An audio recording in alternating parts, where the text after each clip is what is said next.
Buenas tardes, ¿cómo te va, Sebastián? Un gusto escucharlos. Bueno, igualmente, un gran gusto. A la distancia, nuestro gran abrazo.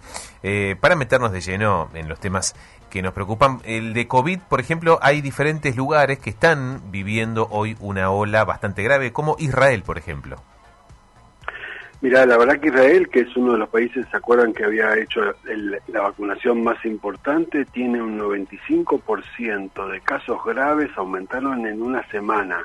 Tuvo en una semana más de 10.000 casos positivos, y se acuerdan que cuando uno testea bien tiene que ser inferior al 10%, la positividad en Israel está entre un 38,9%, y están planeando tres cosas. Una, volver al barbijo, que lo habían levantado hace 15, 20 días atrás, y otro, empezar a vacunar a los niños con la autorización que contamos el martes de la vacuna de Moderna y de Pfizer a partir de los 6 meses, porque esta variante que está circulando, que te contábamos el martes, que es la variante B5, B4 y B5 de Omicron, está aumentando los casos más graves y las internaciones. Y la tercera cosa que pasa en Israel, las autoridades le están pidiendo a los hospitales y sanatorios que reabran las salas de COVID, porque está habiendo casos graves, cosa que había cesado con el tema de la vacunación. La verdad que el COVID siempre nos sorprende. Cuando creíamos que estaba decreciendo, bueno, es como que tuviera un as en la manga, Sebastián. Claro, así es. Bueno, son varios los países que están viviendo momentos bastante preocupantes con respecto al COVID. Como decía el doctor, Israel es uno de ellos. Investigadores de Harvard encuentran la presencia de una proteína Spike en el plasma en los pacientes estudiados con secuelas del COVID, del long COVID, ¿no, Doc? Sí, mira, este estudio es muy importante. Como decís vos, la Universidad de Harvard encontró la proteína Spike, que en realidad es la proteína espiga, que es parte importante del virus, del coronavirus, y la han encontrado en pacientes después de 12 meses, lo que nosotros comentábamos que se llama long COVID o COVID largo o COVID prolongado. Y lo que están pensando es que no solo está la presencia del virus y partículas virales, sino que podría ser que las personas queden con long COVID, tengan un reservorio de virus y de ahí se reactive la infección en personas que conviven. Este es un dato nuevo que no teníamos. Nosotros creíamos que después que el paciente se infecta, la circulación viral desaparecería. Parecería ser, con este dato de la Universidad de Harvard, que los pacientes que tienen long COVID, que es entre un 10 y un 30% de todos los que se han infectado, tienen virus hasta un año después. La verdad que es un dato preocupante porque muchos quedan con secuelas, como habíamos dicho, cardíacos, digestivas, neurológicas, del aparato locomotor, de los músculos, y con una fatiga y un cansancio. La verdad que es un tema preocupante, y en Estados Unidos, así como en Israel que te contaba recién, están circulando varias variantes del virus del Omicron, y están circulando un 56% la variante BA2, un 11% la variante A4, BA4, y la variante BA5 un 23%. La 4 y la 5, Sebastián, hablan de la gravedad de más internaciones y un aumento en las formas graves de coronavirus. Así es. Bueno, hay un nuevo test que mide la inmunidad celular frente a la infección. Claro. Nosotros solo estábamos midiendo antes los anticuerpos, y ahí decíamos cuánto duran los anticuerpos, que sabíamos que duraban entre 4 a 6 meses. Este nuevo test que se hace con PCR, que es un tema nuevo, lo han inventado en España, puede medir simultáneamente los anticuerpos y la inmunidad celular, porque han encontrado un biomarcador, tiene un nombre raro, CXCL10, no importa el nombre, pero te puede decir cómo está el cuerpo preparado. La verdad que eso abre un panorama nuevo. Hasta ahora era muy difícil y caro medir.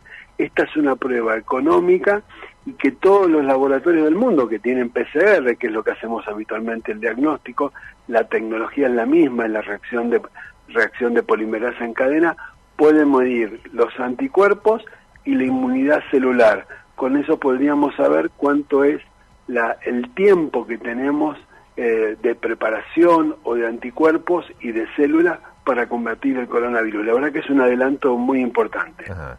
¿Y qué es esto de la pulsera digital para detectar el COVID? Mirá, esta pulsera digital se usaba para medir la fertilidad de las mujeres. Te pones como si fuera un reloj y te mide la frecuencia cardíaca, te mide la temperatura, te mide la transpiración de la piel, la sudoración, y mide el ritmo cardíaco y la presión arterial.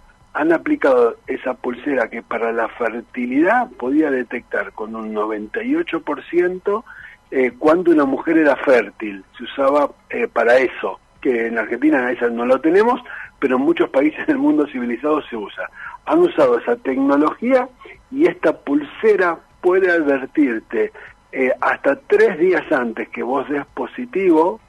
Es solo para medir a la persona si está infectada, o sea, es para uso propio, no es para advertir, porque a veces el título de la nota científica parecería que vos podías detectar los asintomáticos en la gente que te rodea. No, es para saber si vos te infectaste, y tiene un 68% de efectividad, y te darías cuenta por este aparato que tiene biosensores como en un reloj o una pulsera, que vos te estarías infectado, y antes que te aparezcan los síntomas, entre 48 y 72 horas antes, esta pulsera te avisa que te infectaste de coronavirus, con lo cual podrías aislarte y dejar de contagiar a la gente que convivís. La verdad que no sé el costo porque eso no ha trascendido, pero podría ser una buena opción en aquellos que la podrían comprar, por supuesto. Desde luego.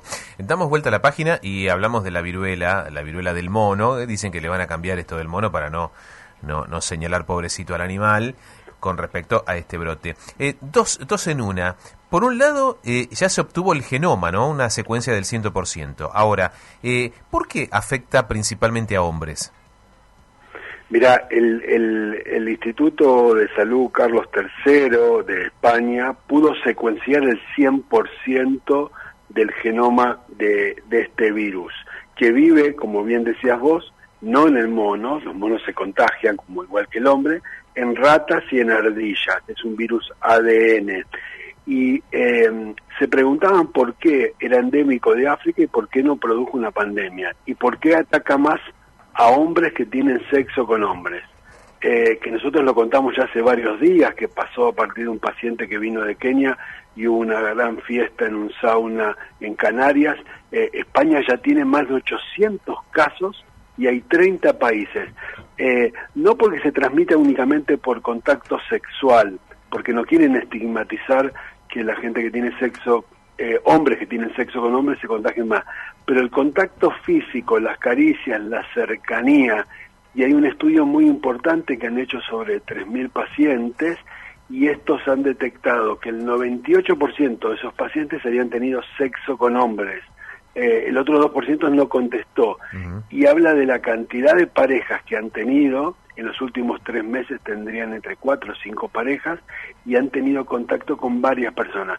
Por eso se está diseminando, más que por un problema de contagio, sino de contactos de estos grupos de personas que tienen sexo, y ahí se ha contagiado. Pero no es solo sexual, solo por estar en contacto, convivir un tiempo, así se transmite la viruela del mono, que no quieren estigmatizar ni a los monos ni a los homosexuales. Claro. Pero por eso se da más en estas personas. Ahora, ¿es fácil de detectar, de diagnosticar, por ejemplo, una persona que tiene estas manchas que habíamos mencionado, manchas en el cuerpo y demás? Va a una guardia. ¿Es fácil de diagnosticar? ¿Usted tiene viruela del mono? Los primeros 3 o 4 o 5 días sos asintomático. Tenés los síntomas de un resfrío. Te duele la cabeza, tenés un poquito de fiebre, malestar digestivo, te duele el cuerpo. Entre el 4º y 7º día te aparecen unas manchas rojas en la piel, después se hacen como unas ampollas, las ampollas se llenan de pus, y ahí el diagnóstico es muy fácil. Se confirma con una prueba que se hace de laboratorio, te raspan estas ampollitas que tenés, estas pústulas, y al microscopio se puede ver. O sea, una vez que te aparecen los síntomas, que duran entre 2 o 3 semanas, y en ese periodo contagiás, para que la gente se ubique, es como si tuvieras varicela, digo, una cosa parecida, porque por suerte desde 1980 dejamos de vacunar porque se había erradicado la viruela. Y también hay un dato importante, Sebastián, está apareciendo ahora, porque los que somos más grandes todavía tenemos anticuerpos porque nos vacunaban. Y los jóvenes, por eso aparece en este grupo que contábamos recién de hombres más que nada, es porque son hombres jóvenes que tienen sexo y no tienen aplicada la vacuna que llamábamos antivariólica, que los que somos como yo de 63 años tenemos protección porque nos vacunaron. Pero sí el diagnóstico, esta pregunta como hiciste, es fácil una vez que aparecen los síntomas en la piel. Seguro. Y por último, el yoga, que digamos como para cambiar de tema, genera un beneficio, una práctica, es una práctica que puede ayudarnos, ¿no?, a encontrar un poco el eje. Mira, la Organización Mundial de la Salud dice que el 21 de junio, hace poquitos días, quiere poner un Día Internacional del Yoga. El yoga viene de una palabra, nació en la India, viene de la palabra del sánscrito, que quiere decir unión del cuerpo y la conciencia, y puede ayudar para la pandemia porque hacer ejercicio, relajarse, podría ser muy bien. Como hemos contado con vos el martes, ¿te acordás que había aumentado la depresión y la angustia? El yoga puede ser una buena técnica para armonizar el cuerpo con el alma y la conciencia y tener una vida más saludable. Por eso lo recomienda la Organización Mundial de la Salud como una práctica que los seres humanos podemos hacer para encontrar un equilibrio. Me parece que hacer yoga, como hacer actividad física, caminar 10.000 pasos, comer bien, nos podrían ayudar a encontrar el equilibrio que la pandemia y la vida moderna nos hizo perder. Seguro.